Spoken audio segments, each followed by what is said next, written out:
ॐ वक्रतुण्ड महाकाय कोटिसूर्यसमप्रभ निर्विघ्नं कुरु मे देव सर्वकार्येषु सर्वदा। यत्कृपालवमात्रेण मूको भवति पंडितः वेदशास्त्रशरीरां तां वाणी वीणाकरां भजे। योगेन चित्तस्य पदेन वाचां मलं शरीरस्य तु वैद्यकेन योपाकरोत्तं प्रवरं मुनीनां पतञ्जलिं प्राञ्जलिरानतोऽस्मि। ॐ पूर्णमदः पूर्णमिदं पूर्णात् पूर्णमुदच्यते पूर्णस्य पूर्णमादाय पूर्णमेवावशिष्यते।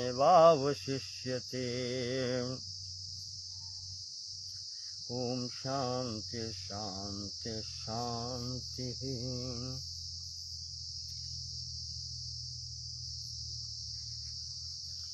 महर्षि पतंजलि कृत योग दर्शन के द्वितीय भाग समाधिपाद में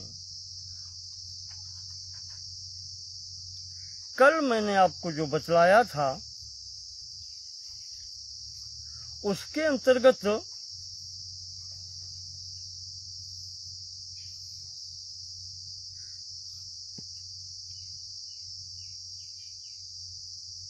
जो मध्यम श्रेणी के अधिकारी हैं उनकी चर्चा हुई थी और उनके लिए जो प्रथम साधन बतलाया था वो था तपः स्वाध्यायेश्वर प्रणिधानानि क्रिया योगः। तप, स्वाध्याय और ईश्वर प्रणिधान ये क्रिया योग है।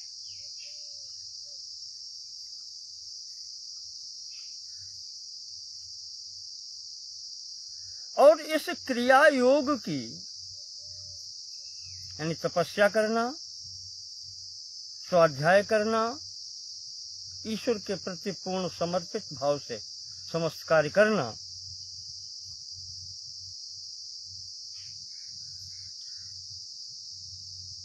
यह सांसारिक व्यक्ति है वो भी यहाँ से प्रारंभ कर सकता है।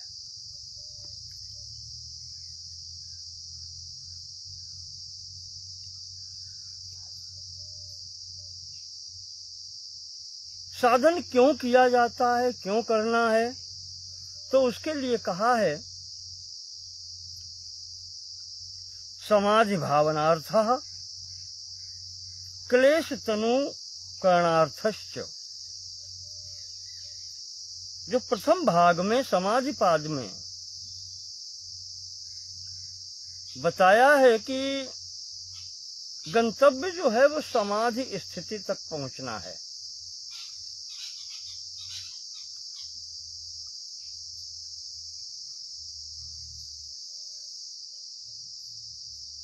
आत्म और अनात्म, चैतन्य और जड़ के मध्य विवेक करना, इसे पुरुष ख्याति भी कहते हैं, प्रकृति पुरुष विवेक भी कहते हैं। ये लक्ष्य है और इस लक्ष्य में समाधि तक पहुंचना होता है। उसमें आपको संप्रज्ञात समाधि, सबीज समाधि और अंतिम गंतव्य निर्विष समाधि अर्थात असंप्रज्ञात समाधि तक पहुंचना बतलाया गया था। तो वो उत्तम अधिकारियों के बीच की बात थी और उसमें साधन था अभ्यास वैराग्याभ्याम चित्तस्य निरोधः।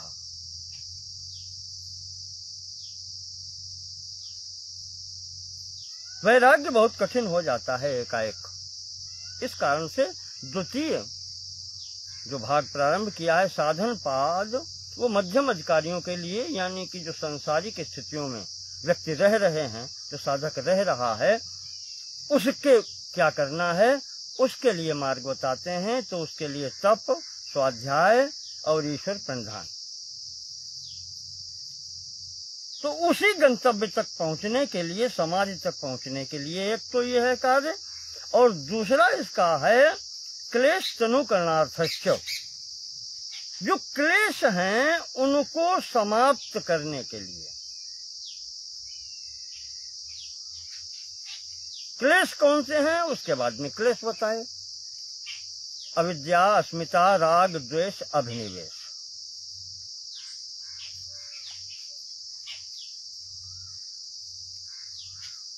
इनका सबके लक्षण अलग अलग बताए। ये हैं क्या क्या।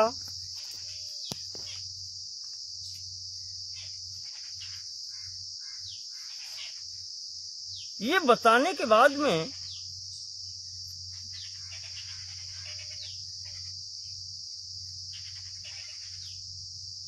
कहा, क्योंकि ये प्रकृति से ही उत्पन्न है, तमोभावापन्न होने के कारण, ये सब अज्ञान के कारण है।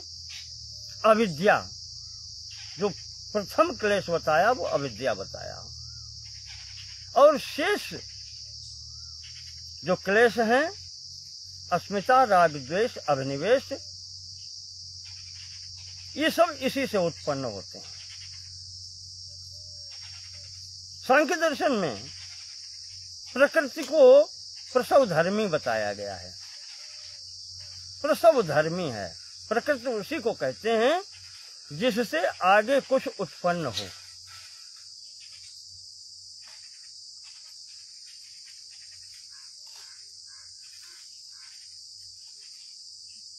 और यहां पर अविद्या के कारण जो स्थिति बन गई है,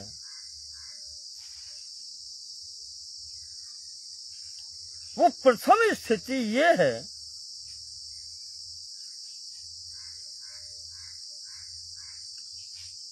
कि जड़ में आत्मभाव का आ जाना।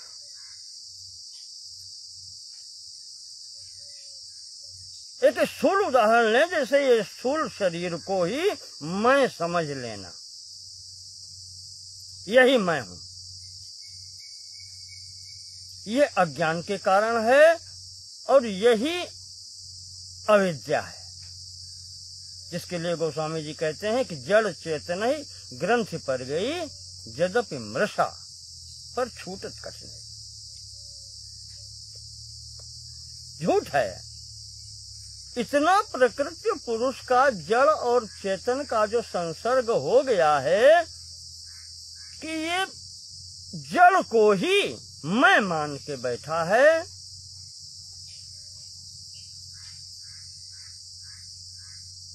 यही जो प्रथम अविद्या का कारण है, उसे अस्मिता कहते हैं।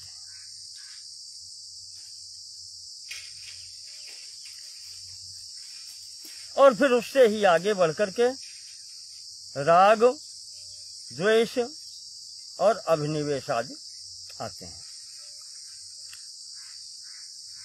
अब जब कारण से कार्य उत्पन्न होता है,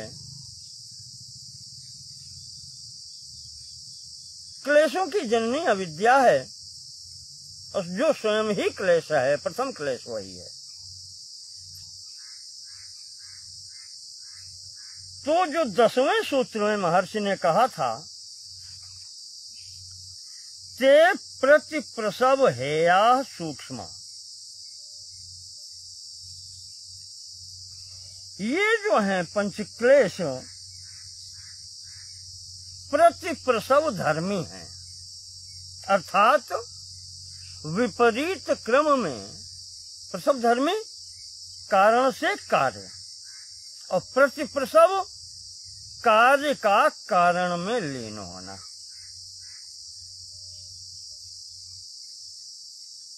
तो ये प्रतिप्रसव होने के कारण जो कार्य है वो कारण में लीन होता है, और ये सूक्ष्म है।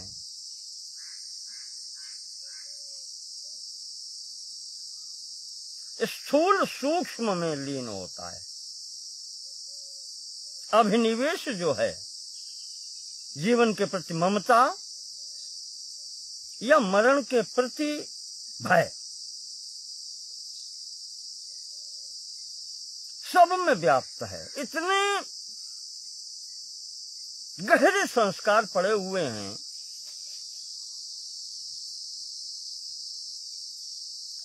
कि इससे छूटना मुश्किल होता है।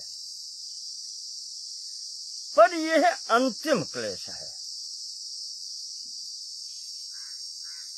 तो ये द्वेष में लीन होता है, द्वेष राग में, राग अस्मिता में, और फिर अस्मिता अविद्या में लीन होती है। ते प्रति प्रसव हेया, हेया इसलिए ये सूक्ष्म से सूक्ष्म होते जाते हैं, इसलिए ये त्याज्य हैं, क्योंकि अविद्या इनकी जननी है। और अंतिम स्थिति में, समाधि स्थिति पर पहुंचने पर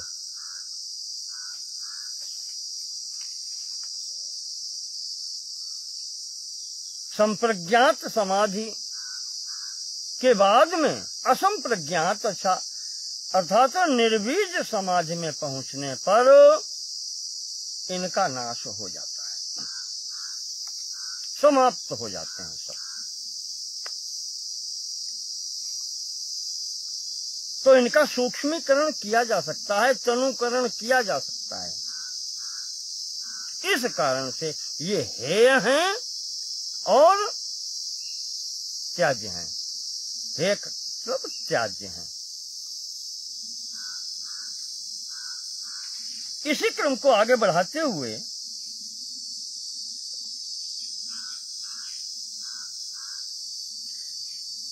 व्यास भाष्य में इसका स्पष्टीकरण दिया है कि ते पंच क्लेशा दग्ध बीज कल्पा, जैसे कोई बीज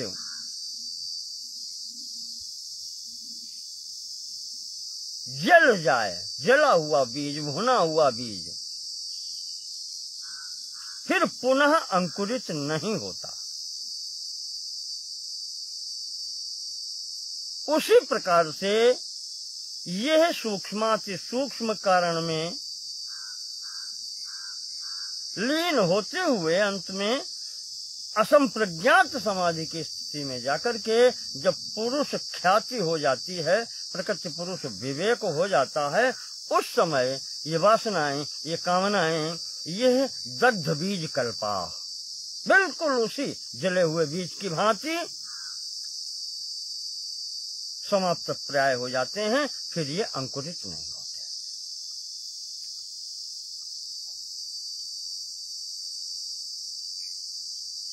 प्रतिप्रसव का तात्पर्य ही यहाँ पर ये है, कार्य का अपने कारण में लीन होना। फिर आगे महर्षि कहते हैं, ध्यान हेयास तद्वृत्तया, तद्वृत्तया ध्यान हेया, तद्वृत्तया, तद कौन? क्लेश वृत्तियां। क्लेश की जो वृत्तियां हैं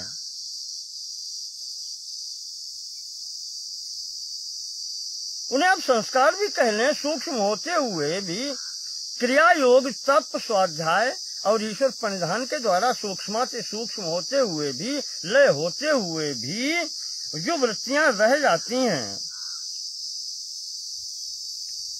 ते वृत्त्याः तद्वृत्त्याः ध्यान हेया,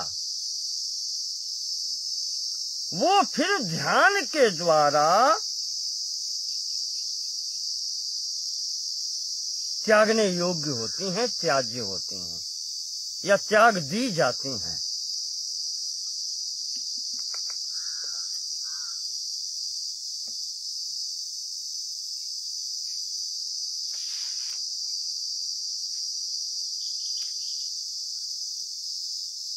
आगे 12वें सूत्र में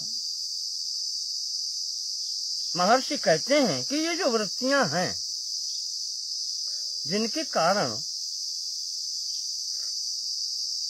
कर्म और कर्म वासनाएं, आशय, क्लेश मूलः कर्माशयः दृष्टा दृष्ट जन्म वेदनीयः। इस सूत्र के दो प्रकार के भाव प्राप्त होते हैं।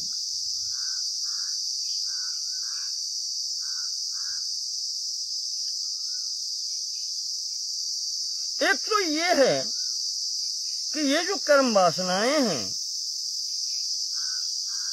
जो कर्म करके आए हैं, उनकी फल की इच्छा, कामना, वासना,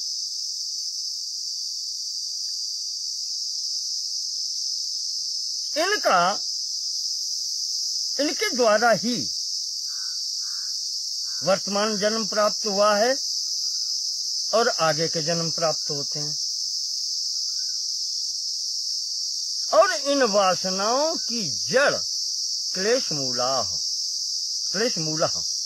ये वासनाएं क्लेश से ही उत्पन्न हुई।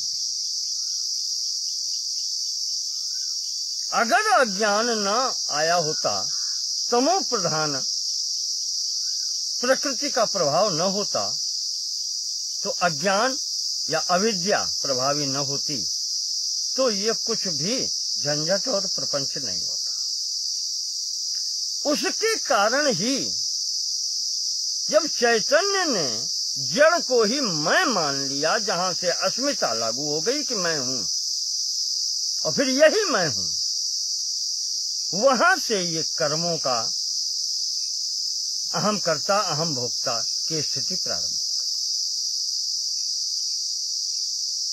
और उसी के कारण दृष्ट और अदृष्ट जन्मों की वेदनाएं प्राप्त हो गई।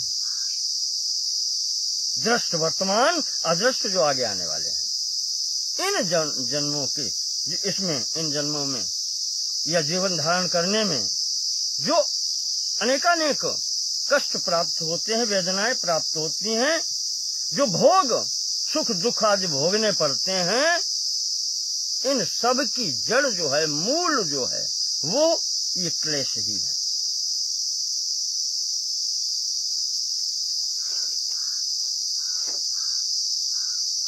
एक तो भाव ये होता है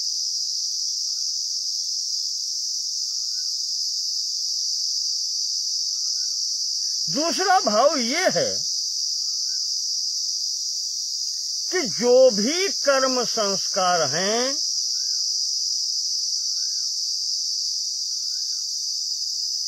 जो भी कर्म संस्कार हैं,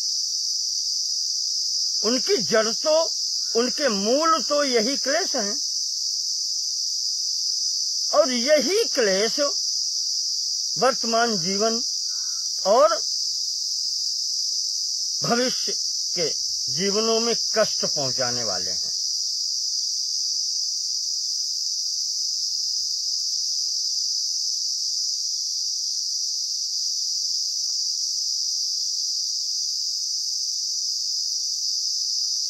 और जब तक ये मूल विद्यमान रहेगा, तब तक ये होता रहेगा।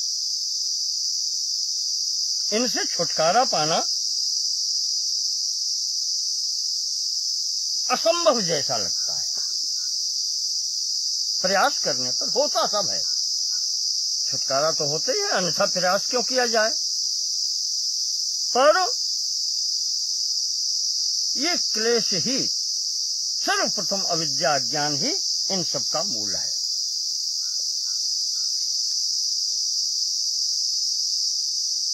इन्हीं के कारण वर्तमान जन्म है, इन्हीं के कारण अगला जन्म की तैयारी हो जाती है।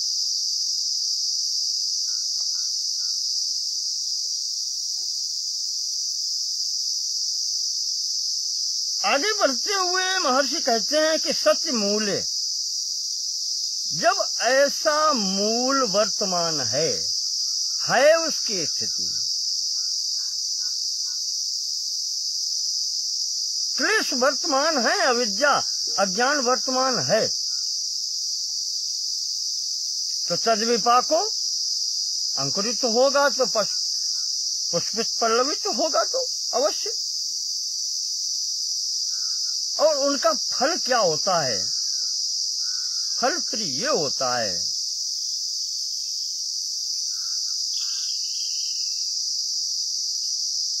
कि जो कर्माशय है, कर्म वासना है, वो जब परिपक्व अवस्था में यानी पुष्पित पल्लवित जब होते हैं, तब उन्हीं के कारण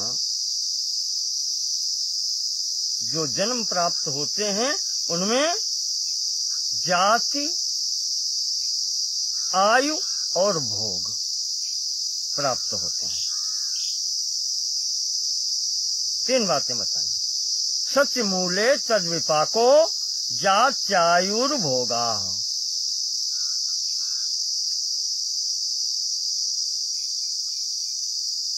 अविद्या आदि क्लेशों के होते हुए कर्म वासनाओं के फलस्वरूप जाति, आयु और भोग प्राप्त होते हैं। जाति का जो साधारण तौर से हम अर्थ लगा लेते हैं वो नहीं, जाति का अर्थ यहाँ पर है कि प्राणी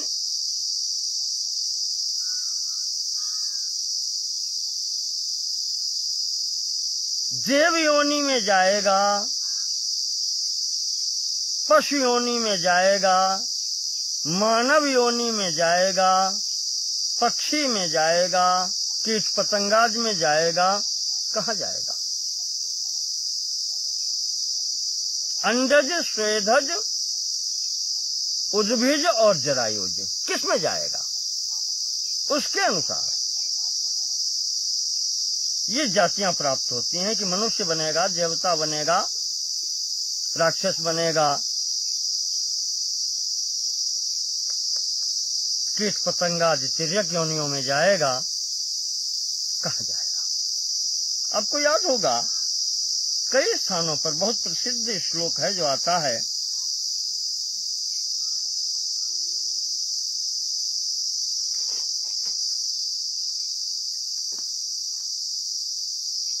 आयु कर्म च विद्या च, आयु कर्म च वित्तम च, विद्या निधनमेव च,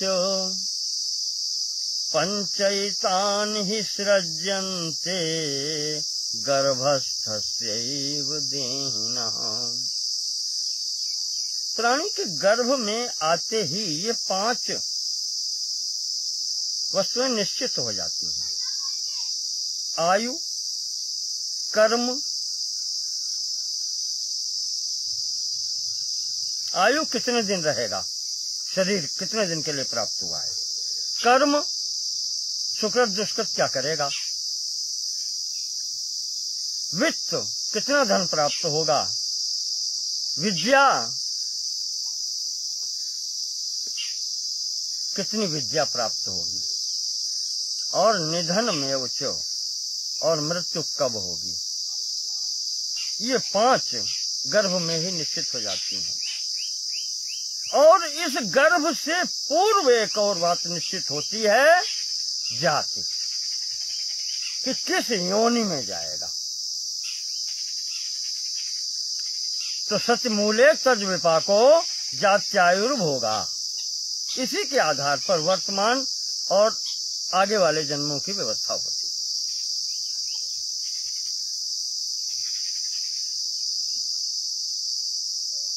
अब यहाँ पर एक प्रश्न उठता है कि कर्म विपाक की अवस्था में परिपक्व कर्म हो गए, कर्माशय भोग की दिशा में ये वर्तमान जन्म क्या पर्याप्त नहीं है?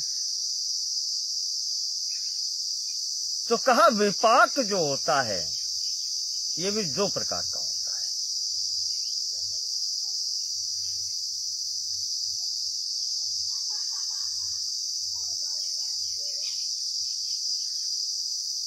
कर्म का फल तुरंत मिलेगा या कुछ रुक करके मिलेगा।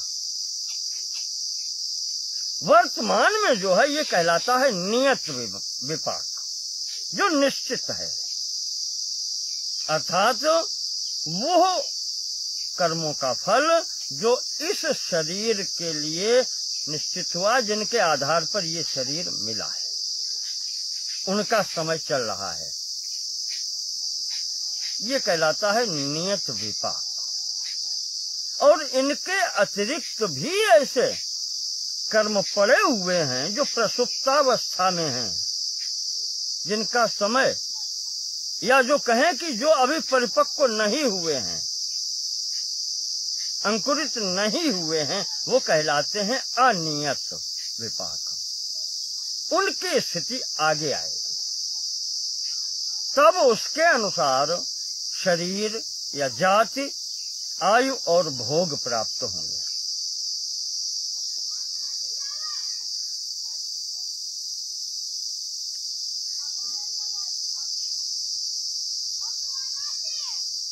जो दृष्टि जन्म में, जो वर्तमान जन्म में भोग हो रहा है, वो इस नियत विपाक से हो रहा है।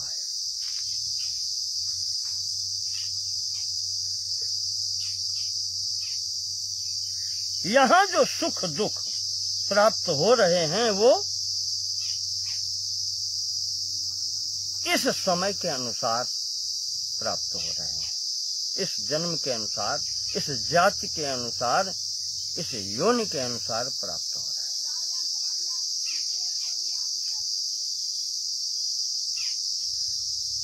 कभी कभी ऐसा भी होता है कि नियत विपाक में कभी कभी परिस्थितियां ऐसी बन जाती हैं कि कोई कोई भोग जो अनियत विपाक के अंदर सुप्त अवस्था में पड़ा हुआ है, अनुकूल भूमि यहीं पर मिल जाती है और वो अंकुरित होकर के यहीं फल दे देते हैं। कभी होता है, सदैव नहीं होता। वो जाग उठते हैं।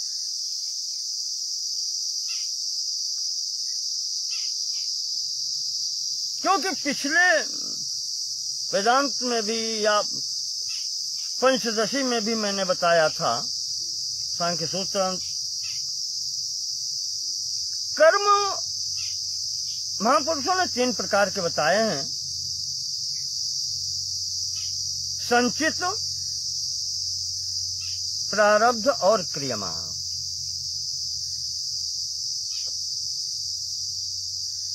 संचित वो हैं जो पिछले जितने भी जन्मों में कर्म किए गए और सुप्त अवस्था में पड़े होने से अनुकूल मिट्टी और वातावरण,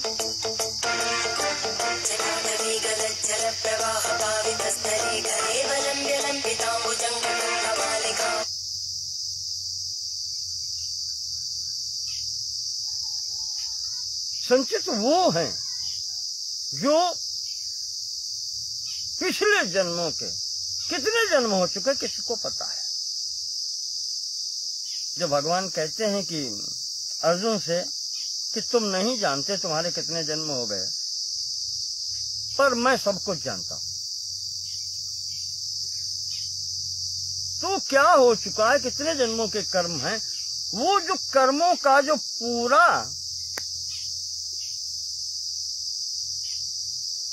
बोझ है वो संचित कर्म कहलाता है।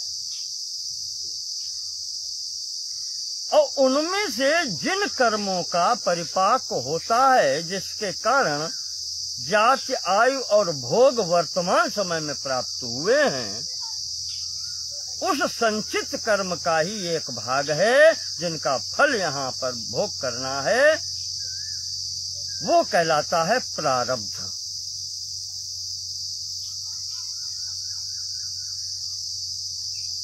और यहाँ पर रहते हुए जो नवीन कर्म हम कर रहे हैं, उन कर्म फल भोगों के अतिरिक्त, कर्माशयों के परिपाक के अतिरिक्त, वो कहलाता है क्रियमाण।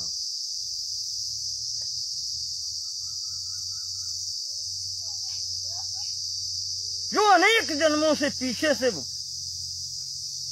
पड़े हैं संस्कार रूप में।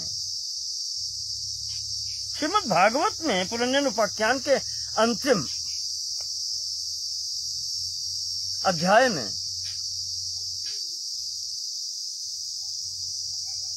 इसका बड़ा अच्छा विवरण आया है, जहां बताया गया है कि ये कर्म की वासनाएं अंतःकरण के साथ में, मन चित्त के साथ में कैसे अगले शरीर तक पहुंचती हैं।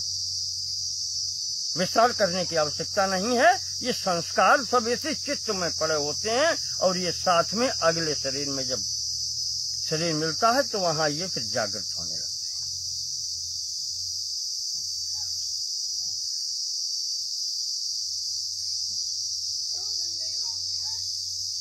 तो इस प्रकार से इनका संसरण होता है। तद्विपाको जात्यायुर्भोगा, जाति, आयु और भोग आदि। भोग क्या है? सुख दुख, इनकी प्राप्ति होती है।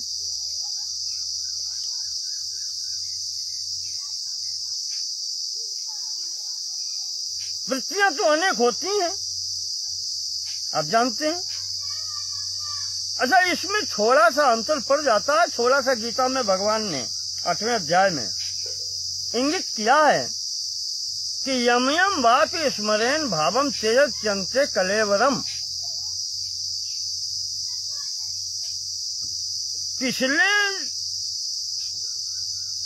शरीर के छूटते समय जो अंतिम अवस्था में जो जो भाव स्मरण में आते हैं, अर्थात अंकुरित होने की स्थिति में आ जाते हैं।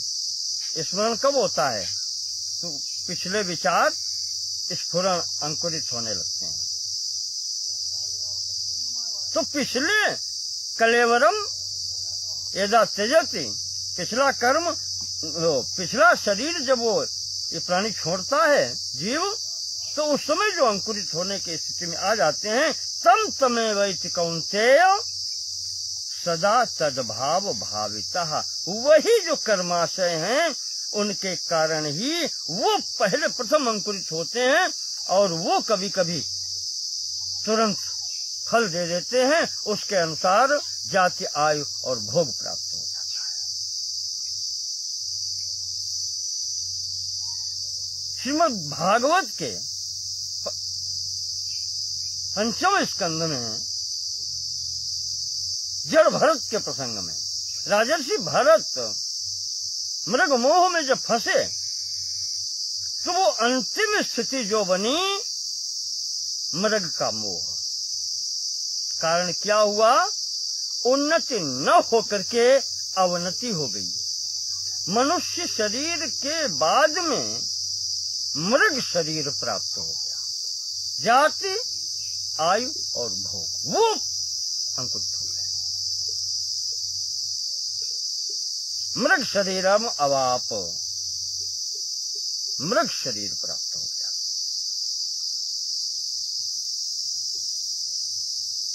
यही बात मुंडक उपनिषद भी कहती है।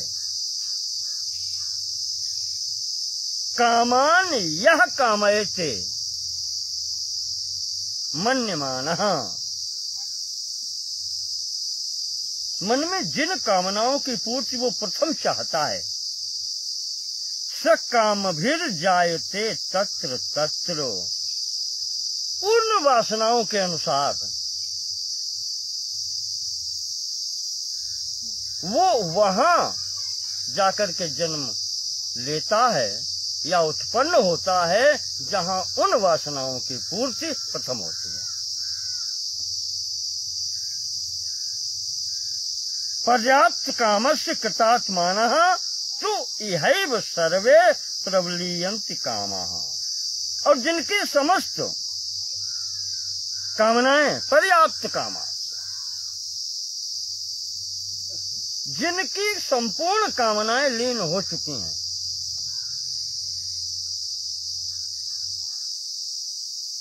वासनाएं क्षीण हो चुकी हैं, वो अंकुरित तो होने वाला बीज ही ज्ञान की रूपी अग्नि से दग्ध हो चुका है।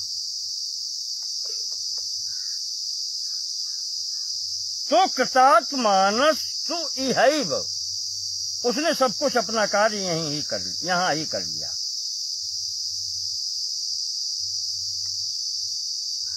इहैव सर्वे प्रविलीयन्ति कामा, उसकी संपूर्ण कामनाएं यहीं पर प्रविलीयन्ते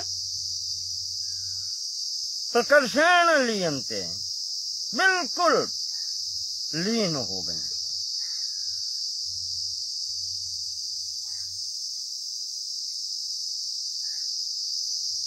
ये स्थिति उसकी हो जाती है। इसीलिए कहा गया है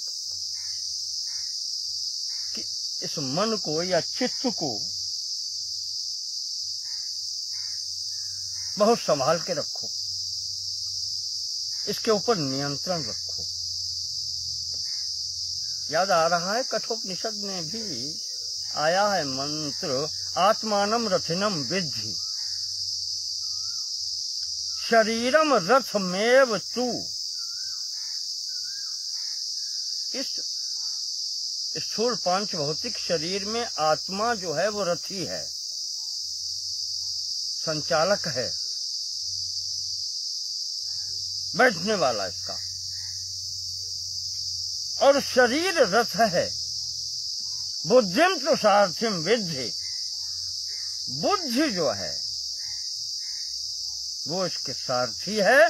मनः प्रग्रहमेव च इंद्रियाणि हयान्याहु विषयांस्तेषु गोचरान्। मन लगाम है किसकी? घोड़ों की। ऐसे घोड़ों की इंद्रियां घोड़े हैं यहाँ पर। 10 जो इंद्रियां हैं उनको बांधने वाली रस्सी, जिसको लगाम कहते हैं रूढ़ भाषा में, वह मन है। और मन रूपी लगाम बुद्धि रूपी सारथी के हाथ में है। शरीर रूपी रथ है। और वो घोड़े चलते कहाँ हैं? विषयांस्तेषु गोचरान, विषयों में भागने वाले हैं घोड़े। वो इस संसारिक प्रपंच में अपने अपने विषयों की ओर भागने वाले हैं। तो चाहिए क्या? आत्मोन्नति जो चाहता है वह आत्म इंद्रिय मनोयुक्तम भोक्ता इत्याहुर मनीषिणः। ये आत्मा ऐसी स्थिति में जब है, ये भोक्ता कहा गया है।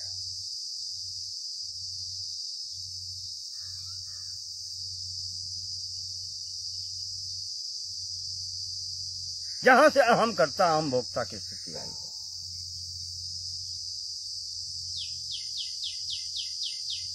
तो इस प्रकार से कहा कि यहां पर जाति, आयु और भोग उन कर्माशयों के आधार पर ही मिलते हैं।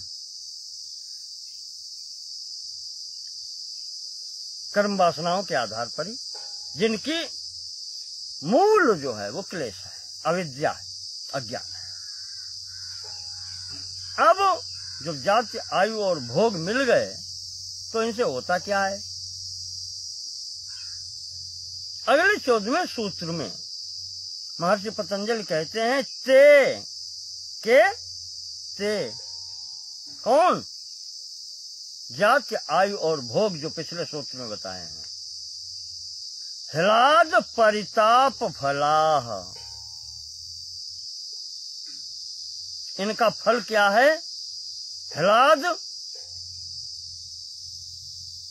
हर्ष देने वाले या सुख कह लें आप, और परिताप, ताप यानी कष्ट देने वाले, दुख देने वाले।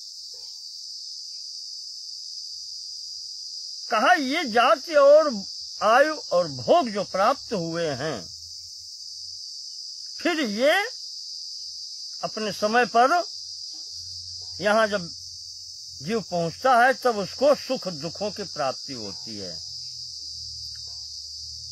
और क्यों प्राप्ति होती है उसके लिए भी बताया, पुण्य अपुण्य हेतुत्वात्। पुण्यापुण्य हेतुत्वात्। इसका कारण ये है कि पिछले जो कर्म करके आए हैं उसमें पुण्य किया है या पाप किया है, उसके अनुसार ये होता है।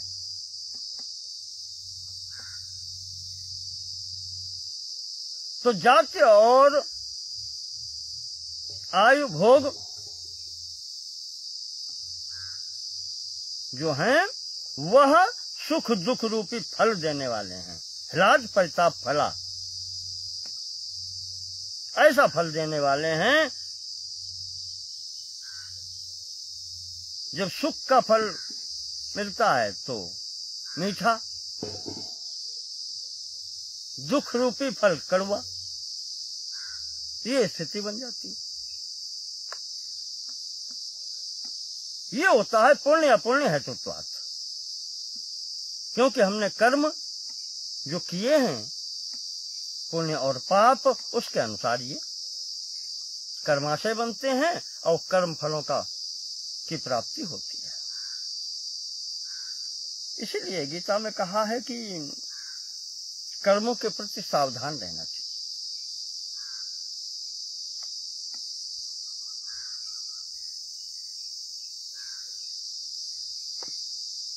कर्मणो ह्यपि बोद्धव्यम बोद्धव्यम च विकर्मणः अकर्मणश्च बोद्धव्यम गहना कर्मणो गति। गीता के 4th अध्याय में कहते हैं कर्म 3 प्रकार के, कर्म, विकर्म और अकर्म 3 प्रकार के हैं। तो इन पर दृष्टि रखने चाहिए, क्योंकि कर्म की गति जो है, गहना कर्म को कर्मणों गति, कर्म की गति बहुत सूक्ष्म होती है। आप कोई कर्म कर रहे हैं, कभी कभी वो स्थिति आती है कि वही कर्म पुण्य हो सकता है और वही कर्म पाप भी हो सकता है। बहुत सूक्ष्म स्थिति है।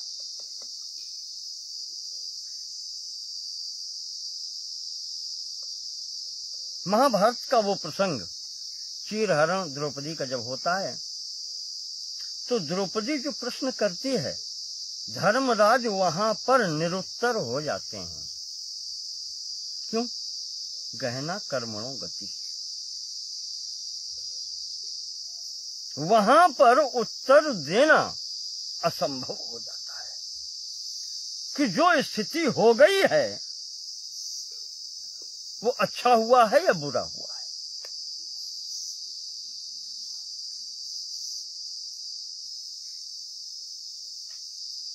एक और उदाहरण लेते हैं देवी भागवत से।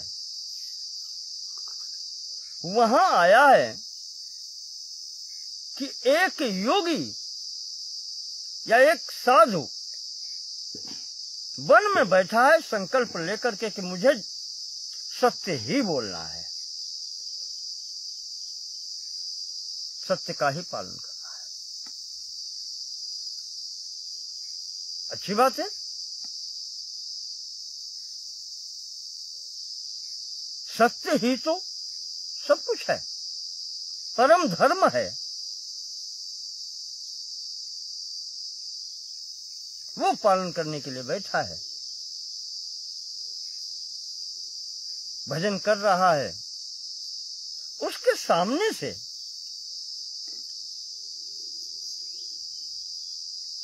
एक शूकर, जिसको सुअर कहते हैं, बाण से बिंधा हुआ, जिसका खून टपक रहा है, वो वहां से भागते हुए निकल जाता है और जाकर के एक झाड़ी में छिप जाता है। प्राण भय से वो शूकर निकलते हुए सामने से छुप जाता है झाड़ियों में। उसके पीछे ही शिकारी आता है और शिकारी उस साधु से पूछता है कि साधु, मेरा शिकार किधर को गया? मैंने आखेट किया, मैंने बाण मारा, वो घायल है और वो किधर को गया है? इस परिस्थिति में अब आप बोलें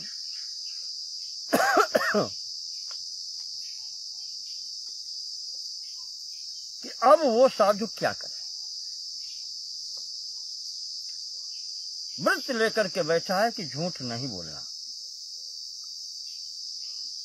सत्य ही बोलना है। अब यदि वो सत्य बोलता है तो उस प्राणी के, उस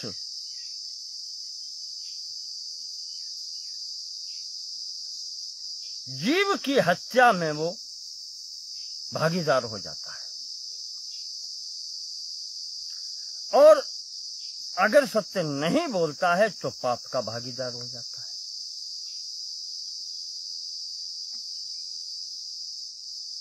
तो वहां पर वो साधु क्या उत्तर देता है, मुझे वो स्मरण आ रहा है।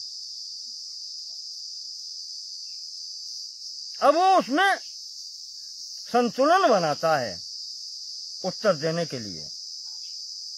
अब उसके भी अर्थ आप लगा सकते हैं अपनी अपनी भावना के अनुकूल, पर वो जो उत्तर दे रहा है वो कहता है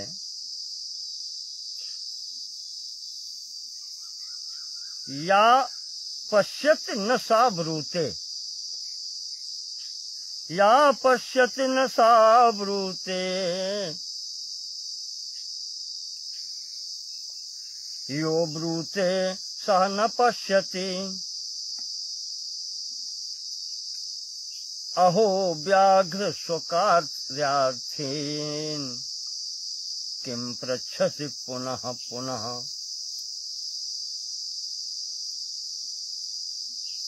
साधु कहता है, अरे व्याध बार बार क्या पूछ रहा है। कौन कहे, जो देखता है वो बोल नहीं पाता, और जो बोल पाता है उसके आंखें नहीं है।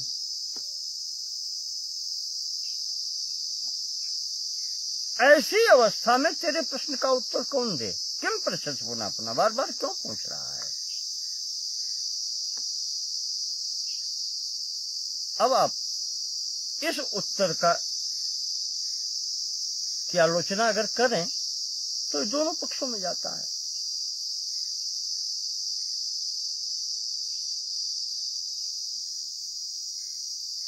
क्योंकि एक सिद्धांत ये भी आया है कि सत्यम न सत्यम खलु यत्र हिंसा। वो सत्य सत्य नहीं है जो किसी के प्राण ले ले। अब यहां पर झूठ बोलना भी धर्म है, किसी की जीवन की रक्षा के लिए।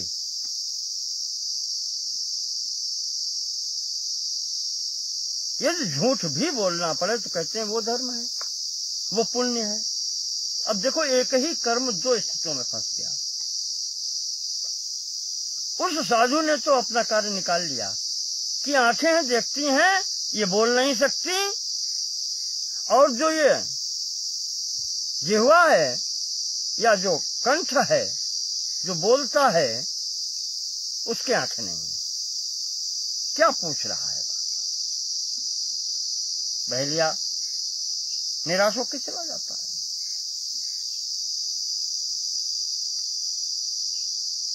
तो ऐसी स्थिति पड़ जाती है, तो उसी के लिए कहा है कि गहना कर्मणो गति। कर्म की गति बहुत सूक्ष्म होती है, इसलिए इस पर बहुत सूक्ष्म दृष्टि रखनी पड़ेगी।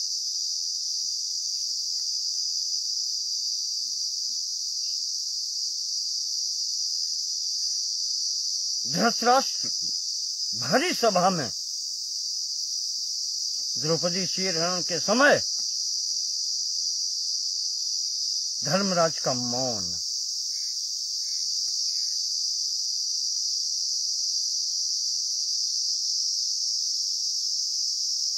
उसको सूक्ष्मता दे गया।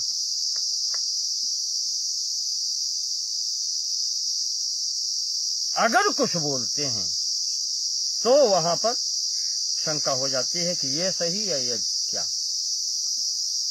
वो मौन ही वहां पर, मौनम सर्वार्थ साधन हो गया। ये है गहना कर्मणो गति। इसलिए इस पर बहुत सूक्ष्म दृष्टि रखनी चाहिए।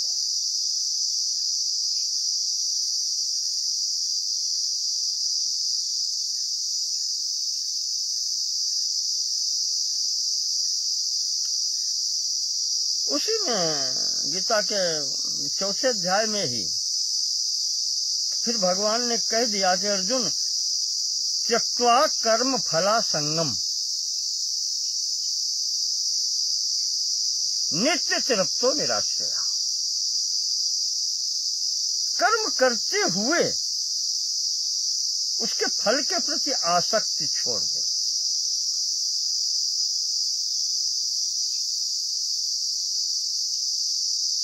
फल की कामना ही छोड़ दे, न करे। कर्तव्य कर्म समझ के कर्म कर ले, परिस्थितिवश जो सामने आ गए। कामना किसी प्रकार की न करे। नित्य तृप्तो, इस प्रकार से रहे जैसे तृप्त व्यक्ति रहता है।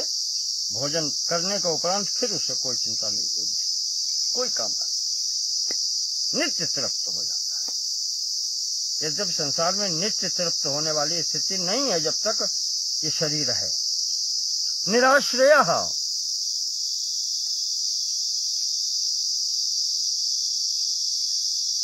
आश्रय त्याग दिया। किसका? किसी का भी। आत्माश्रय, आत्माश्रयी रहे। कुछ लोग क्या होता है, क्रोध होकर के कोई कार्य कर देते हैं, कुछ लोग प्रसन्न होकर के कुछ कार्य कर देते हैं। ये क्या है?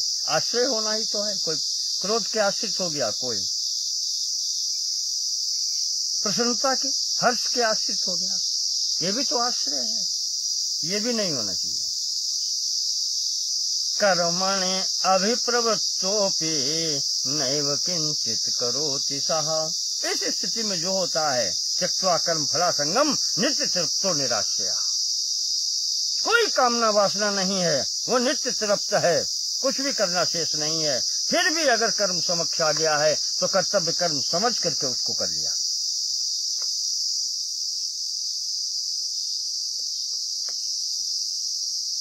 वो अगर कोई कर्म करता भी दिखाई पड़ता है तो नैव किंचित करोति सः, उसका करना न करना ही होता है, वो करता कुछ नहीं। एक शब्द आता है, मुझे याद आ जाता है बीच बीच में। एक होता है करना और एक होता है होना। फिर वो कार्य करता नहीं है, उसको करना नहीं होता है, फिर वो जो होना है वो होता है।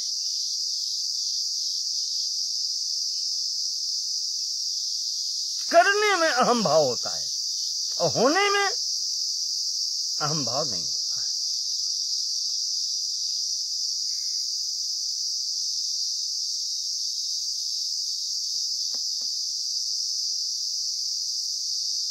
तो इस प्रकार से कहा गया है कि ये पुण्य अपुण्य के कारण जो सुख दुख प्राप्त होते हैं,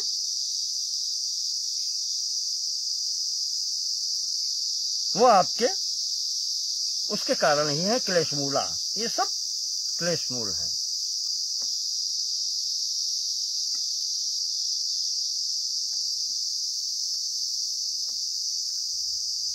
अब इसको थोड़ा और आगे बढ़ाते हैं। 15वें सूत्र में महर्षि कहते हैं,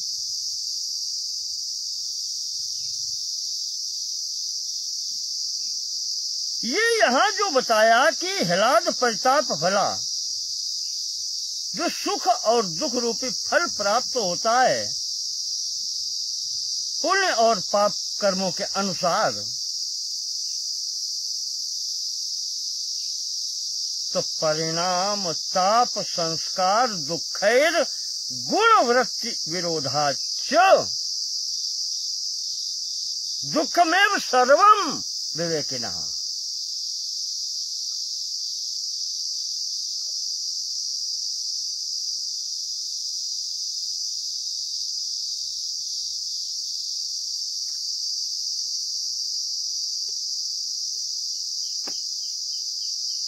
परिणाम ताप, परिणाम स्वरूप जो भोग मिलते हैं ताप का अर्थ यहाँ पर आप लगा लें भोग, हाँ भोग कह ले। परिणाम में सुख दुख मिलता है, तो सुख भी भोग है, दुख भी भोग है।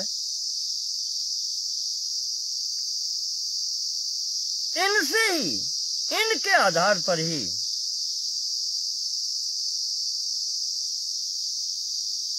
और संसार दुख है, संस्कार दुख है। वो जो वासना जन्य संस्कार पड़े हैं उनके कारण जो दुख हैं दोनों हैं।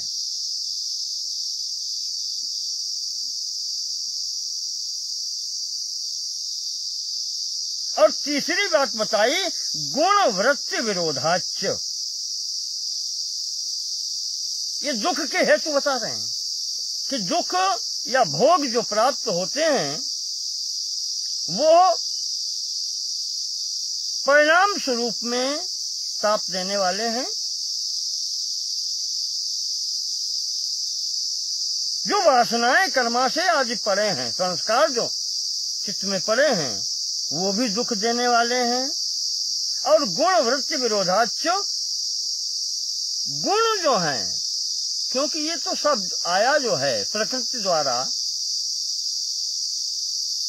वो तो त्रिगुणात्मिका है, सतोगुण रजोगुण तमोगुण। इनकी वृत्तियां एक दूसरे से विपरीत हैं। जो सतोगुण की वृत्ति है वो तमोगुण की नहीं है, तमोगुण की है, रजोगुण की नहीं है, रजोगुण की है वो न सतोगुण की है न तमोगुण की है। इसीलिए कहा है कि तीनों एक साथ रहते हैं, तीनों मिलकर के ही जो कुछ करते हैं वो करते हैं। तो कहा कि इनमें भी गुणों के स्वभाव में भी जो विरोध होता है, गुण वृत्ति विरोधाच, इस तीन स्थितियों के कारण जो कुछ भी भोग प्राप्त होते हैं वह दुखम एव सर्वम विवेकिनः, वो ज्ञानी पुरुष के लिए सब दुख ही है, यहाँ सुख है ही नहीं।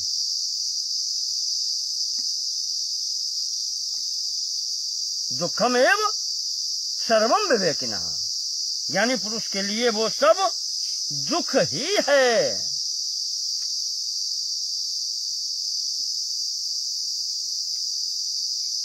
क्या बात है। अब आप कहेंगे जो हर्ष प्राप्त हुआ, जो सुख प्राप्त हुआ, जो प्रसन्नता प्राप्त हुई, वो भी दुख में ही इन्होंने गिनती कर दी उसकी। विवेकिना सर्वः सर्वम दुखम एव, वो सब कुछ जो भोग प्राप्त हुए हैं वहां से, चाहे सुख के रूप में हो चाहे दुख के रूप में हो, वास्तविकता ये है कि वो सब दुख ही है।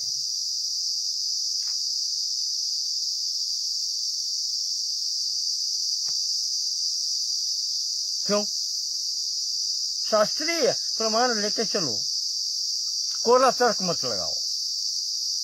हम कैसे माने? बहुत कुतर्की लोग होते हैं।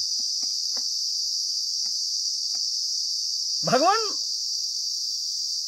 स्वयंभू मनु जी मनुस्मृति में कहते हैं, और यही लगभग श्लोक चंद्रवंश के महाराज ययाति ने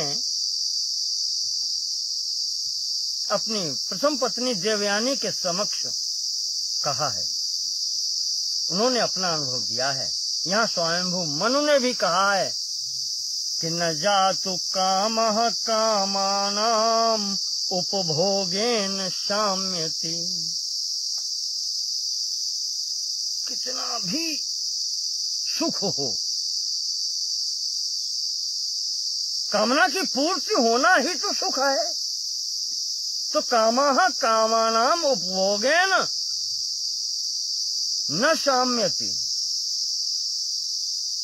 कामनाओं के उपभोग से कामनाएं शांत नहीं होती हैं। हविषा कृष्ण वर्त में वो कृष्ण वर्तमा अग्नि, अग्नि में अगर आप हविष्य डालते रहेंगे तो अग्नि भूय एवाभिवर्धते, वो प्रज्वलित होती ही रहेगी, वो शांत नहीं होगी। कामनाएं बढ़ती रहेंगी। यही ययाति ने देवयानी से कहा है। ये मेरे जीवन का ये निचोड़ है और यही स्वयंभू मनु ने अपनी मनुस्मृति में कहा है। कामनाओं से कामना की शांति नहीं होती। बस यही सिद्धांत है जो ये सिद्ध करता है कि ये यहाँ पर सुख जो है, जब सुख मिलता है सुखानुसई रागः, फिर भोग भोगने की इच्छा होती है, वो राग उत्पन्न करता है, वो क्लेश आ जाता है, तो ये भी दुख ही है। कामना शांत न होना भी तो दुख ही है।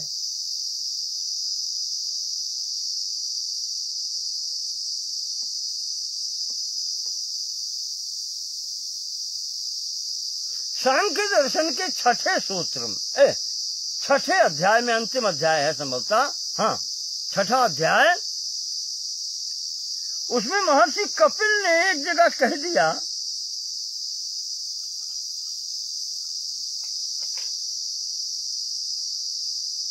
कुत्रापि कोपि सुखी, एक प्रश्न उठा दिया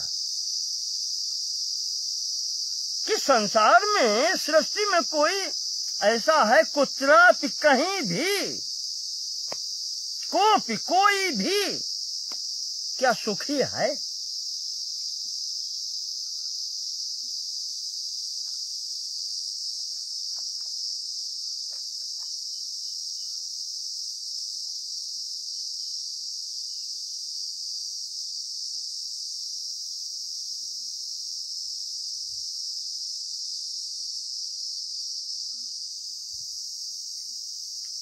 प्रश्न उठा दिया कि क्या कहीं आपने कोई सुखी देखा? कुत्रा कहीं भी, कोई भी, कोई सुखी, क्या कोई सुखी आपने देखा यहां तक, अभी तक?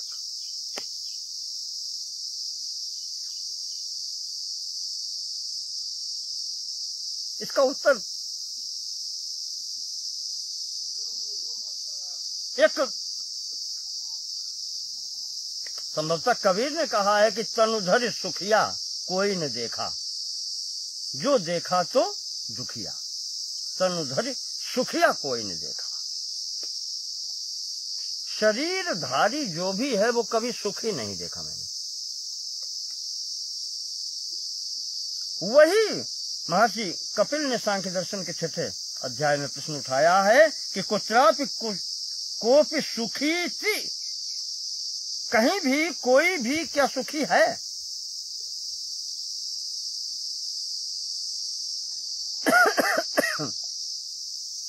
तदपि, अगला सूत्र सांख्य दर्शन का जो है वो कहता है कि तदपि दुख सबलम इति दुख पक्षे निक्षिपन्ते विवेचकाः।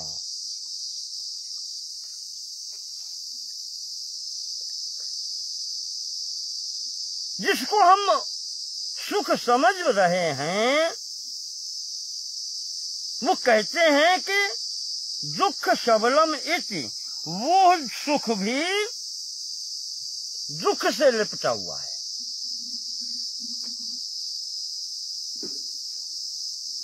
परिणाम में वो सुख भी दुख ही देने वाला है।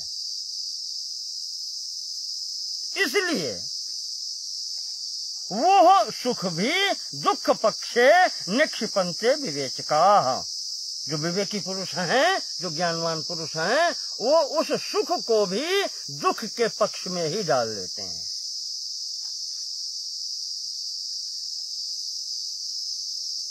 वो उसको सुख मानते ही नहीं है। क्यों?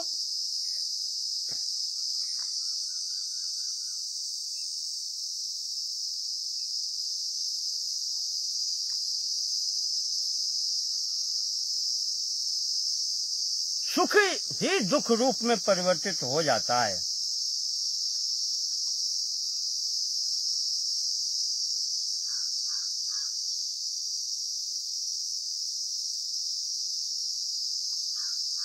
यहाँ मुझे याद आता है ज्ञानेश्वर जी महाराज ने, जो मराठी संत थे महाराष्ट्र के, जिन्होंने अपनी जीवित समाधि ले ली थी, उन्होंने श्रीमद् भगवत गीता की टीका लिखी है। तो उसमें उन्होंने ये भाव दिया है कि यहाँ जो कुछ भी सुख रूप में भी प्राप्त होता है वो दुख ही है, वो सुख रूपी दुख है। क्यों? बहुत पुण्य कार्य किए और इन पुण्य कार्यों के आधार पर क्या हुआ,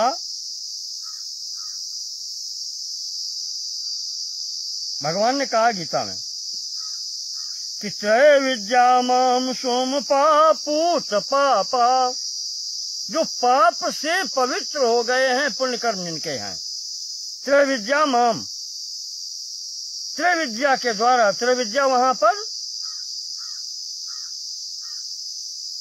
ऋग्वेद, यजुर्वेद, अथर्ववेद या सामवेद, इनमें से ऋग्वेद, यजुर्वेद और अथर्ववेद, ऐसा है। ये त्रय विद्या कही जाती है, विद्या त्रयी। इसके ऊपर आचरण करने वाले, इसकी उपासना करने वाले सोमपा यज्ञ इष्ट्वा, बड़े बड़े यज्ञों के द्वारा जो करते हैं साधना, यज्ञ इष्ट्वा स्वर्गतिम प्रार्थयन्ते, तो उनके द्वारा उन्हें स्वर्ग की प्राप्ति होती है, पुण्य कर्मों के द्वारा। कर्मों का फल तो होना है, क्योंकि पूर्व मीमांसा में भी आया है स्वर्ग कामो यजेत, तो वेद भी कहता है स्वर्ग काम यज्ञ करे। तो इनसे जब ये प्राप्त होता है तो अब सुख प्राप्त होगा, स्वर्ग में जाएगा तो सुख ही तो प्राप्त होगा। भगवान ने कहा है गीता में कि ते पुण्यमासाद्य सुरेंद्र लोके, ते पुण्यमासाद्य सुरेंद्र लोकम, वो अपने पुण्य के प्रभाव से इंद्र का पद प्राप्त करते हैं, इंद्र का लोक प्राप्त करते हैं।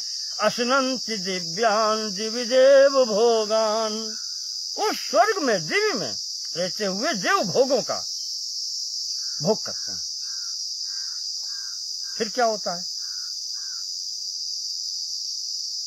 बस परिणाम पर दृष्टि डालिए, फिर होता क्या है? ते तम भुक्त्वा स्वर्गलोकम विशालम क्षीणे पुण्ये मर्त्यलोकम विशंति, वहां पर जो पुण्य कर्मों का फल है वो जब समाप्त हो जाता है, भोग लिए जाते हैं, तो वापस लौट के फिर यहीं मर्त्यलोक में आना पड़ता है। अब क्या कहेंगे? जो स्वर्गीय आनंद प्राप्त किए हैं वो छूट जाते हैं और व्यक्ति को फिर यहीं आना पड़ता है, तो अब दुख हो गया कि नहीं हो गया?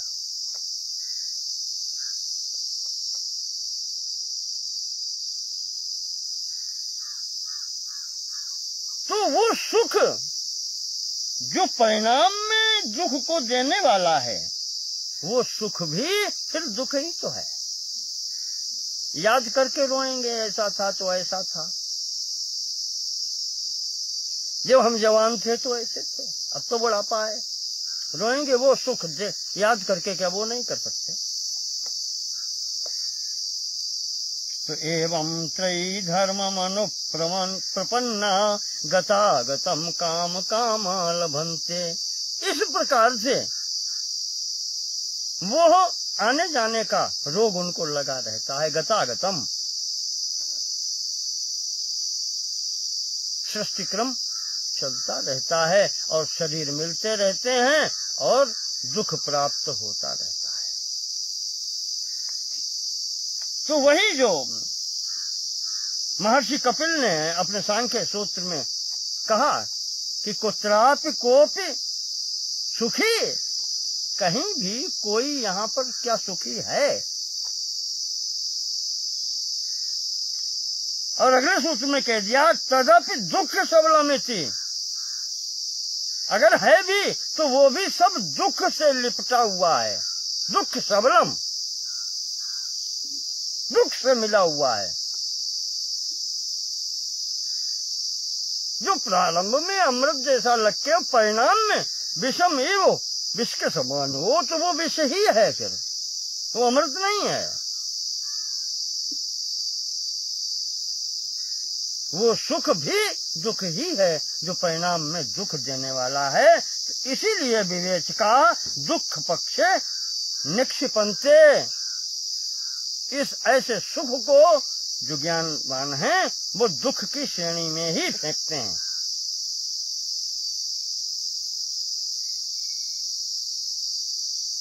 इस प्रकार से यहाँ पर स्थिति बतलाई गई कि जो सुख दिखलाई पड़ता है वो भी दुख ही है, वास्तव में वो सुख नहीं है। क्योंकि सुखानुसयी रागः, सुख राग उत्पन्न करता है और राग उत्पन्न करने से राग भी क्लेश ही है।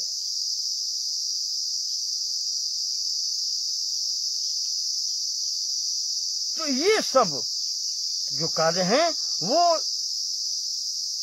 क्लेशों के कारण ही, सत्य मूले, जो उनका मूल है क्या, पंच क्लेशः, वो पंच क्लेश जो हैं वो इनका सब का मूल है, और उनका मूल अविद्या।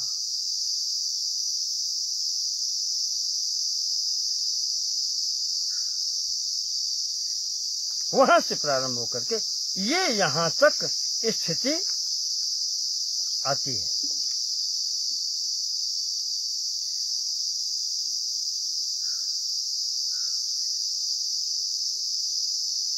तो अब इनसे शिक्षा लेते हुए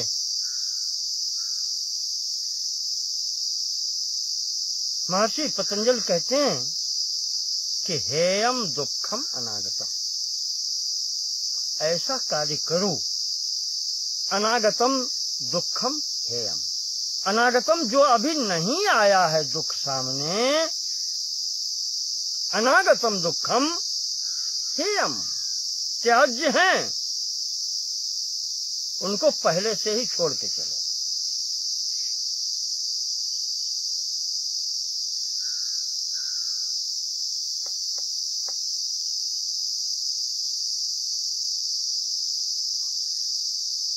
अभी तक जो कुछ भी दुख भोग है वो तो बीत चुका है, उसे तो अब त्याग कर नहीं सकते, तो हो चुका, वो कर्म परिपाक हो चुका है। वर्तमान भोगा जा रहा है,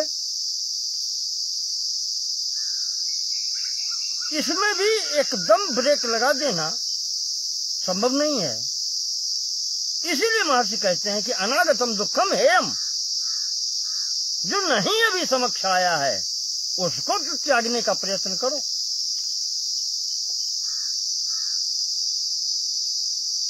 तो आने वाला जो दुख है वो त्यागने योग्य है, छोड़ो उसको। और ज्ञानी जो विवेकी पुरुष हैं वो यही करते हैं कि जो भोग चुके वो तो भोग चुके, वर्तमान में जो चल रहा है उसको भी हटाने की एकाएक क्षमता नहीं है। तो जो आगे आने वाला है उसको तो छोड़ सकते हैं, उसको छोड़ने का प्रयास करो, ऐसा प्रयास करो कि वो छूटे। तो हेयम दुखम अनागतम, जो अभी नहीं आया है, आने वाला जो दुख है वो त्याज्य है, त्यागने योग्य है, तो उसको हटाने का यत्न करो। तो इस प्रकार से महर्षि कहाँ से लेकर के और यहाँ तक लाए हैं, 16वें सूत्र तक हम पहुंचे हैं। अब इस प्रसंग को हम यहीं विश्राम देते हैं। अब इसके आगे छोड़ने के उपाय आएंगे, कैसे प्रयास करें। या और जो स्पष्टीकरण की आवश्यकता होगी वो फिर अगले अंक में देंगे। आज के अंक में इतना है। पिछले अंकों में जहां बैठ रहे थे वहां पर सिग्नल की